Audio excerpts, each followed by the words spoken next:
सुप्रभात बच्चों, कैसे हो बच्चों। आज हम कविता पढ़ेंगे कक्षा 8 चैप्टर नंबर 4। चैप्टर का नाम है भगवान के डाकिए। इस कविता के कवि हैं रामधारी सिंह दिनकर। चलो हम कवि के बारे में थोड़ा सा जान लेते हैं। रामधारी सिंह दिनकर का जन्म 13 सितंबर 1908 को सिमरिया घाट बेगूसराय बिहार में हुआ था और इनकी मृत्यु 24 अप्रैल 1974 को हुई थी।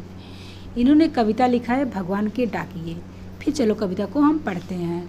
पक्षी और बादल ये भगवान के डाकिए हैं, जो एक महादेश से दूसरे महादेश को जाते हैं। हम तो समझ नहीं पाते हैं, मगर उनकी लाई चिट्ठियाँ पेड़ पौधे पानी और पहाड़ बाँचते हैं। कवि कहते हैं कि जिस प्रकार हमारे संदेश डाकिए द्वारा आता है, जिस प्रकार हमारा संदेश आपने देखा होगा कि डाकिया क्या लाता है। हमारे जो चिट्ठी लेटर जो पहले के, अब तो आजकल फ़ोन हो गए हैं, पहले सब नहीं हुआ करता था। सब सारे हमारे संदेश डाकिए द्वारा ही आता है। आजकल भी आते हैं लेकिन थोड़ा कम हो गया है। और भगवान के संदेश किसके द्वारा आता है पता है? भगवान का संदेश पक्षी बादल के द्वारा हमारे तक आता है। कवि कहते हैं कि पक्षी और बादल ये भगवान के डाकिए हैं। पक्षी और बादल ये सब क्या हैं? भगवान के डाकिए हैं, जो एक महादेश से दूसरे महादेश को जाते हैं। आपने पक्षियों को देखा होगा कि कितनी दूर दूर से उड़ते हैं, कितनी दूर दूर तक जाके उड़ते हैं और हमारे संदेश एक दूसरे तक पहुंचाते हैं।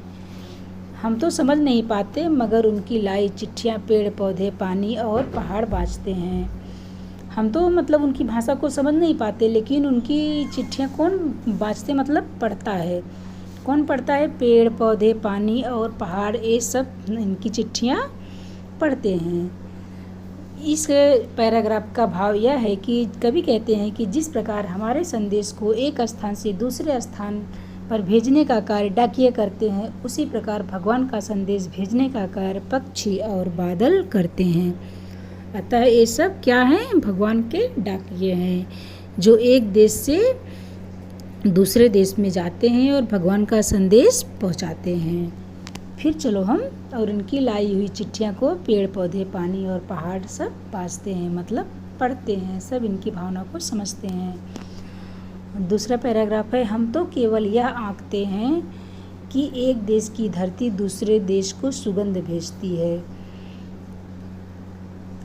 और वह सौरभ हवा में तैरते हुए पक्षियों की आँखों पर तिरता है और एक देश का भाप दूसरे देश में पानी बनकर गिरता है।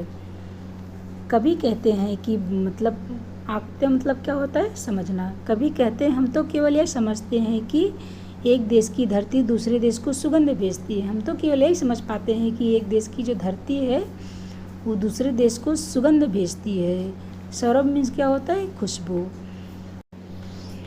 कवि कहते हैं कि एक देश का पानी भाप के रूप में ऊपर उठता है तथा वही बारिश के रूप में दूसरे देश में बरसता है, क्योंकि ये भगवान के डाकिए हैं।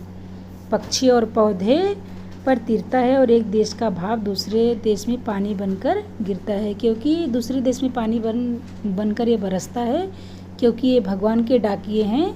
हम सबको मिलकर एक साथ रहने का संदेश देते हैं। कवि अपनी कविता के माध्यम से कहना चाह रहे हैं कि जिस प्रकार पेड़ पौधे पक्षी सब आपस में एक साथ मिलजुल कर रहते हैं, उसी प्रकार हम मनुष्य को भी मिलजुल करके रहना चाहिए। धन्यवाद।